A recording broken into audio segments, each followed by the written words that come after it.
Dear friends of Project for Awesome, I don't want to bum you out, but there's a reason why some people refer to the climate crisis and nuclear catastrophe as the twin existential threats. Both of them are human-made, and both of them threaten the very existence of humanity. For some people, like the inhabitants of the Marshall Islands, they've already experienced the existential danger of both nuclear weapons and the climate crisis. Not only are almost half of the buildings in their capital threatened by sea level rise from climate change, but also between 1946 and 1958, the US conducted 67 nuclear weapons tests in the Marshall Islands, leaving them with a lot of the waste, some of which is more or less not safely covered currently by this concrete dome on an island. The people who lived on these islands were forcibly displaced, couldn't return home for decades, and many of them still suffer from the consequences created by the nuclear tests, for example, genetic diseases and cancer, and this also includes the soldiers who were involved in the testing. But of course, the Marshall Islands aren't the only place affected by nuclear weapons. As most people probably know, the two only nuclear weapons ever to be used in war were dropped on the Japanese cities of Hiroshima and Nagasaki at the end of the Second World War.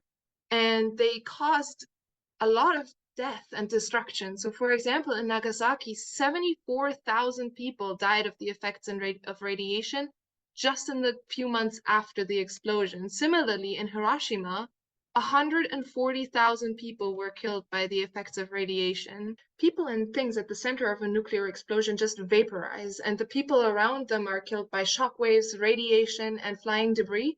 And a lot of people are still affected by severe health consequences up to decades and generations afterwards. The testing in the Marshall Islands alone was equivalent to exploding one Hiroshima-sized bomb every day for about 20 years. And as you can see from this map, which shows both atmospheric tests and underground tests as well as activism against nuclear weapons, you can see that almost every continent has been affected by nuclear weapons testing. Over 2,000 nuclear bombs have been exploded in the world since their invention in the 1940s. And you can see it affected countries as China, Kazakhstan, Ukraine, the US, and of course, many, many more places in the Pacific. Nuclear weapons have affected hundreds of thousands of lives across the planet, with people still being born with genetic diseases where they lived close to test sites or downwind from test sites, or were displaced from their homes due to nuclear testing. And we're still not done.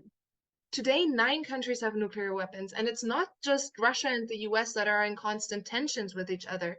In fact, scientists have estimated that from the famine that would be the result of a nuclear war, if it was between India and Pakistan, 2 billion people could die. Whereas if it was a nuclear confrontation between the United States and Russia, up to 5 billion people could die. But there's also a lot of hope, because there's courageous activists across the world working every day to end the risk of nuclear war and for a nuclear weapons-free future. And therefore, I really hope that you will join me in supporting the German branch of the international campaign to abolish nuclear weapons, because only together can we eliminate this major world suck.